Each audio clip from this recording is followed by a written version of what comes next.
बिस्मिल्लाहिर्रहमानिर्रहीम सल्लल्लाहु अलैहि वसल्लम। अस्सलाम वालेकुम क्लास 9। उम्मीद है आप सब खैरियत से होंगे। बेटा आज के हम लेक्चर में 9th class physics new book chapter number 4 numerical problems discuss करेंगे। प्रीवियस लेक्चर में हम 3 न्यूमेरिकल्स सॉल्व कर चुके हैं। उसमें हमने 4.5 से 4.7 तक हमने न्यूमेरिकल सॉल्व किए थे। आज के लेक्चर में हम 4.8 न्यूमेरिकल जो है ना वो सॉल्व करेंगे और 4.9 और इस तरह 4.10 न्यूमेरिकल हम सॉल्व करेंगे। तो सबसे पहले बेटा 4.8 की हम स्टेटमेंट पढ़ेंगे। A sign board is suspended by means of 2 steel wires, यानी एक साइन बोर्ड है उसको 2 स्टील वायर्स के साथ सस्पेंड किया गया है। एज शाउन इन फिगर आपको नज़र आ रही है। If the weight of board is 200 Newton, अगर उस बोर्ड का वेट वो कितना है 200 न्यूटन एक्ट कर रहा है downward, what is the tension in the strings, तो आपके पास ये जो 2 वायर्स हैं इनके अंदर टेंशन कितना आएगा।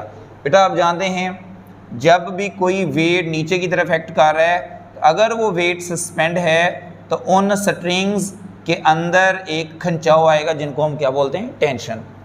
तो ये बेटा 2 स्ट्रिंग्स हैं, एक स्ट्रिंग T1 ये है, एक स्ट्रिंग T2 ये है। ये आपकी डायग्राम ये बुक पर मौजूद है, आपने वहाँ से देखनी है कि ये टेंशन T1 है और ये टेंशन T2 है। हमने ये T1 और ये T2 फाइंड करना है।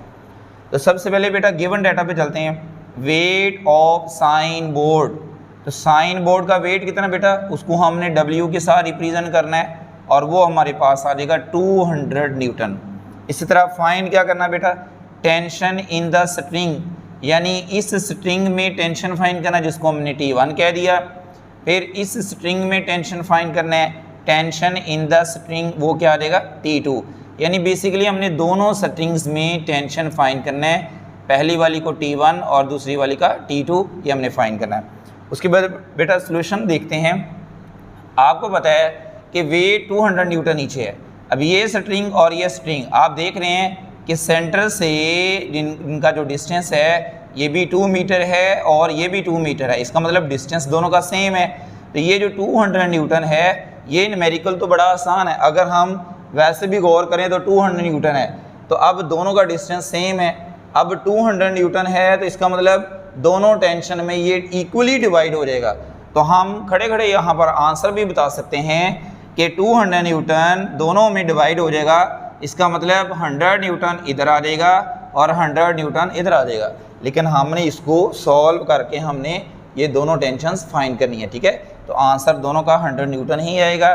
देखने से पता चल रहा है कि 200 न्यूटन वेट इसका है, आधा वेट इस स्ट्रिंग जना में टेंशन प्रोड्यूस हो रही है और आधा वेट इस स्ट्रिंग में टेंशन प्रोड्यूस हो रही है। दोनों में हमने जना वो टेंशन फाइंड करनी है। तो चलते हैं।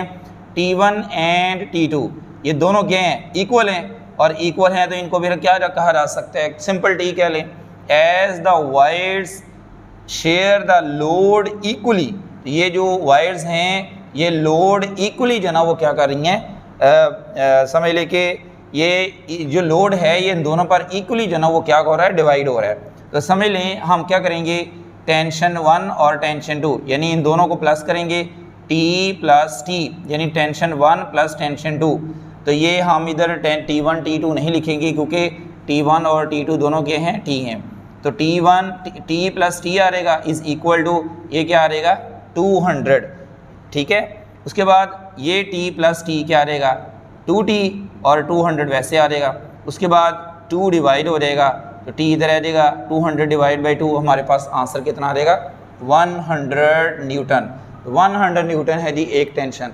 इसका मतलब T 100 है, इसका मतलब T1 है और T कोई हम T2 कहा हुआ है। इसका मतलब T1 भी कितना है 100 और T2 भी कितना है 100। इस तरह 100 न्यूटन टेंशन इधर आएगा और 100 न्यूटन टेंशन इधर आएगा। तो बेसिकली ये जो 200 वेट नीचे की तरफ एक्ट कर रहा था ये आधा आधा शेयर हो जाएगा, यानी 100 न्यूटन फोर्स इस पर एक्ट करेगी और 100 न्यूटन फोर्स इस पर एक्ट करेगी जो कि टेंशन की फॉर्म में है, और ये दोनों मिलके इस वेट को इसने सस्पेंड किया हुआ है, ठीक है। उसके बाद नेक्स्ट चलते हैं बेटा 4.9 न्यूमेरिकल देखें। One girl of 30 kilogram mass sits 1.6 from the axis of seesaw. यानी एक गर्ल है, उसका मैस है 30 किलोग्राम और वो सीसा पर बैठी है और कितनी दूर है इस एक्सिस से 1.6। उसके बाद एक और गर्ल है और उसका जो मैस है वो कितने 40 किलो और वो भी बैठना चाह रही है दूसरी साइड पर। अब द सीसा मे रिमेन इन इक्विलिब्रियम। अब वो बच्ची या गर्ल वो दूसरी साइड पर बैठना चाह रही है लेकिन उसका मैस क्या ज़्यादा। अब वो कहाँ पर बैठे यानी कितने डिस्टेंस पर बैठे कि वो आपका सीसा क्या हो जाए इक्विलिब्रियम यानी बैलेंस हो जाए। यानी वो डिस्टेंस फाइंड करना। How far away from the axis the other girl में सिट। यानी वो एक्सिस से कितनी दूर बैठे, यानी पहली तो 1.6 मीटर पे बैठी है लेकिन दूसरी गर्ल कितने डिस्टेंस पर बैठे कि ये जो सीसा है ये इक्विलिब्रियम कंडीशन पे आ रहे। बेटा गिवन डाटा देखते हैं। Mass of one girl M1 कितने 30 किलोग्राम। उसके बाद इसका डिस्टेंस ये पहली जो गर्ल है ये कहाँ कितने डिस्टेंस पर बैठी है। Distance of one girl from axis उसका हम करेंगे ये D1 है और वो कितना है जी 1.6 मीटर। उसके बाद दूसरी गर्ल का मैस कितना है। Mass of second girl M2 is equal to कितने 40 किलोग्राम। अच्छा अब इसका डिस्टेंस फाइंड करना है। Distance of second girl from the axis इसको हम क्या कहेंगे D2। अब सोल्यूशन करते हैं। आपको बताया कि हमने जो गर्ल 1 है उसका मैस हमें दिया गया था, हमने वेट फाइंड करना है। वेट ऑफ फर्स्ट गर्ल वो आपके पास आ जाएगा W1 और W1 का फार्मूला क्या होगा M1G। उसके बाद M1 की वैल्यू कितनी है 30, G की वैल्यू कितनी है 10, मल्टीप्लाई करेंगे तो ये आ जाएगा 300 न्यूटन। इसी तरह वेट ऑफ सेकंड गर्ल इसको हम रिप्रेजेंट करेंगे W2। ये किसकी इक्वल आएगा M2 multiply by G। M2 की वैल्यू कितनी है 40, G की वैल्यू कितनी है 10। इन दोनों को मल्टीप्लाई करेंगे तो हमारे पास आंसर आ जाएगा 400 न्यूटन। उसके बाद यहाँ पर बेटा ये सीसा की बात हो रही है और वो सीसा इक्विलिब्रियम में है तो बेटा इस न्यूमेरिकल में हम अप्लाई करेंगे प्रिंसिपल ऑफ मोमेंट्स। ठीक है, according to principle of moments clockwise moments is equal to anticlockwise moments. ठीक है, क्लॉकवाइज मोमेंट में क्या आएगा पहली गर्ल का वेट मल्टीप्लाई बाय पहली गर्ल का डिस्टेंस। आपको पता है टॉर्क का फार्मूला क्या होता है F मल्टीप्लाई बाय D ये L। तो F में क्या है उसका उस गर्ल का जो वेट है वो फोर्स है और जो L है मोमेंट आर्म वो डिस्टेंस है फ्रॉम द एक्सिस। इसी तरह दूसरी साइड पे दूसरी गर्ल का वेट मल्टीप्लाई बाय दूसरी गर्ल का डिस्टेंस। अब हमने W1 की वैल्यू पुट करनी है वो कितनी थी 300 Newton multiply by first girl का जो डिस्टेंस है वो कितने वो है 1.6। ये देखें D1 की value 1.6 is equal to weight number 2 यानी सेकंड गर्ल का जो वेट है वो कितने वो है 400 हमने लिख दिया मल्टीप्लाई बाय इसका डिस्टेंस D2 क्या करना है फाइंड करना है। अब D2 इधर साइड पे रहेगा 400 इधर मल्टीप्लाई हो रहा है इधर आके क्या होगा डिवाइड। तो 300 मल्टीप्लाई बाय 1.6 वैसे आ जाएगा 400 इधर आके क्या होगा डिवाइड हो जाएगा। इस तरह आपने ये सारा कैलकुलेट करना है। 300 को 1.6 से मल्टीप्लाई करें और 400 से डिवाइड करेंगे तो हमारा आंसर आ जाएगा 1.2 मीटर। यानी जो दूसरी गर्ल है वो 1.2 मीटर डिस्टेंस पे अगर बैठे तो ये सीसा क्या हो जाएगा बैलेंस हो जाएगा। बेटा इनकी इस न्यूमेरिकल का आपने हर न्यूमेरिकल का जो रिजल्ट है वो लास्ट में लिखना है। So the distance of second girl from the axis is equal to 1.2 metre. ये हमारा क्या होगा रिजल्ट होगा। उसके बाद बेटा नेक्स्ट लास्ट न्यूमेरिकल हमारा 4.10 find the tension in the each string. आपको डायग्राम दी हुई है, इस डायग्राम के अंदर हर स्ट्रिंग में आपने टेंशन फाइंड करनी है। अब यहाँ पर दो स्ट्रिंग्स हैं, एक ये वाली स्ट्रिंग है एक ये इंक्लाइंड स्ट्रिंग है। ठीक है, एक ये स्ट्रिंग है दूसरी ये स्ट्रिंग है। अब इसका जो टेंशन है वो हमारे पास T1 है, इसका जो टेंशन है वो क्या होगा T2 होगा और एक वेट 150 न्यूटन का हैंग किया हुआ है। आपको पता है कि जब वेट सस्पेंड किया जाए तो उसके साथ जो स्ट्रिंग्स अटैच होती हैं उनमें क्या प्रोड्यूस होता है, टेंशन। तो यहाँ पर 2 टेंशन है और आपने इनकी वैल्यू फाइंड करनी है। और ब्लॉक का जो वेट है वो कितना है, 150 न्यूटन। तो गिवन डाटा देखते हैं, वेट ऑफ ब्लॉक वो कितना है, 150 न्यूटन। ये आपको गिवन डाटा में स्टेटमेंट में दिया गया है। उसके बाद यहाँ पर जो ये स्ट्रिंग है इसका जो एंगल कितना है, थीटा, वो हमारे पास क्या है, 60 डिग्री। फाइंड क्या करना है, tension in the inclined string. Inclined string बेटा ये है, ये वाली स्ट्रिंग क्या है, inclined. Tension in the horizontal string, ये बेटा हॉरिजॉन्टल है। ये इंक्लाइंड वाले टेंशन को T1 और इस वाले को आप T2, ठीक है। हमने इंक्लाइंड वाले को T1 कहा, वो फाइंड करना है, और हॉरिजॉन्टल उसकी स्ट्रिंग को हमने क्या कह दिया, T2। उसके बाद बेटा सॉल्यूशन करते हैं। अब सॉल्यूशन करने से पहले बेटा यहाँ पर एक बात सुननी है आपने कि ये जो आपके पास टेंशन 1 है, ठीक है, अब ये इंक्लाइंड है, इसको इंक्लाइंड है तो सम एंगल पर है, ठीक है।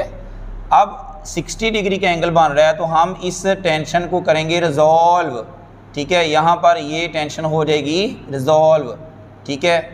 तो अब T1 ये वाला कंपोनेंट होगा T1 साइन थीटा, ये क्या होगा, T1 साइन थीटा।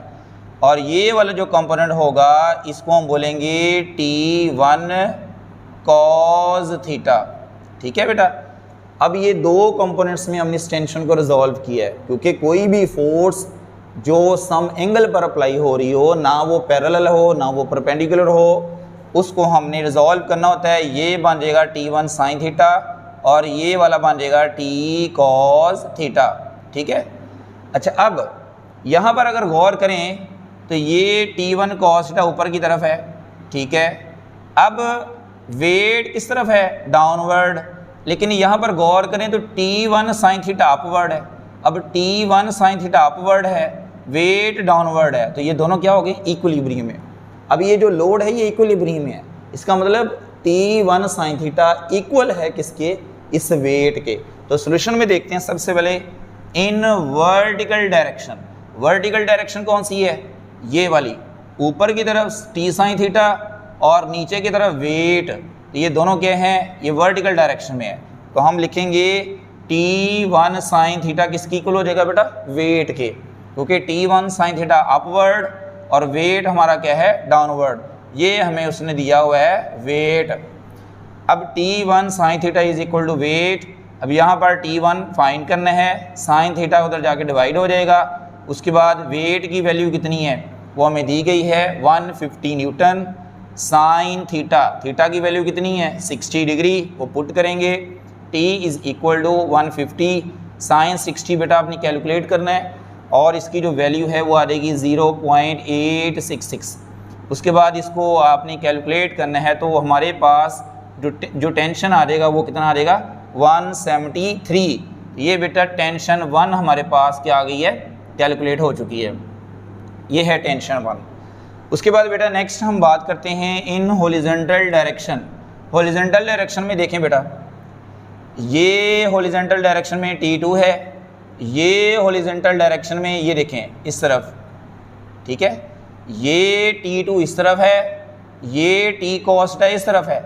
अब T2 और T1 cos थीटा ये एक दूसरे को क्या कर रहे हैं, ये दो एक दूसरे के इक्वल होंगे, ठीक है, according to condition of equilibrium. First condition of equilibrium के according T2 is equal to होगा T1 cos थीटा। तो हम लिखेंगे T2 is equal to T1 cos theta. जिस तरह T1 साइन थीटा अपवर्ड था, वेट डाउनवर्ड था, तो हमने इनको क्या कर लिया, इक्वल कर लिया। इसी तरह T2 और T1 cos थीटा ये भी हॉरिजॉन्टल डायरेक्शन में है और ये इस डायरेक्शन में है, तो ये भी हॉरिजॉन्टल और ये भी हॉरिजॉन्टल, ये दोनों एक दूसरे को क्या हो जाएंगे, इक्वल हो जाएंगे। तो हम लिखेंगे T2 is equal to T1 cos theta. T1 की वैल्यू बेटा 173.2, cos थीटा की वैल्यू कितनी है, 60 डिग्री। उसके बाद 173.2 वैसे ही cos 60 की वैल्यू कैलकुलेट करें तो हमारे पास आएगा 0.5। उसके बाद इन दोनों को मल्टीप्लाई करेंगे तो हमारे पास क्या आ जाएगा, T2 आपके पास आ जाएगा 86.6 न्यूटन। तो ये था बेटा हमारा लास्ट न्यूमेरिकल। तो इस तरह आज के लेक्चर में हमने 3 न्यूमेरिकल्स सॉल्व किए हैं, 4.8, 4.9 और 4.10। उम्मीद है आपको समझ आ गई होगी। आपने ये न्यूमेरिकल नीट रजिस्टर पे आपने ये नोट करने हैं, इनकी प्रैक्टिस करनी है, ठीक है, ताकि आप इनको समझ सकें। और उम्मीद है ये सारे न्यूमेरिकल्स की आपको समझ आ चुकी होगी। अल्लाह हाफिज़।